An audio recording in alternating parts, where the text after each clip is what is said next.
The hidden costs of delaying siding replacement. Many homeowners delay siding replacement hoping to squeeze a few more years from their existing siding. While this is understandable, the hidden costs often exceed the savings. Structural damage escalation. What starts as a $15,000 siding replacement can become a $35,000 project requiring structural framing repair or replacement. Mold remediation.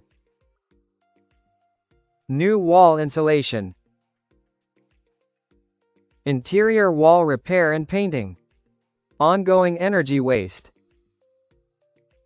If failing siding costs you an extra $50 per month in energy bills, that's $600 euro, $3,000 over 5 years of delay. Insurance complications.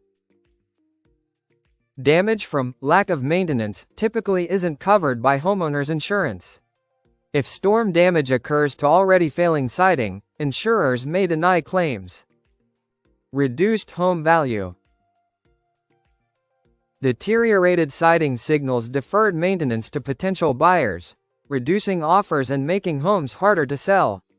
Visit the link in the description below for more information.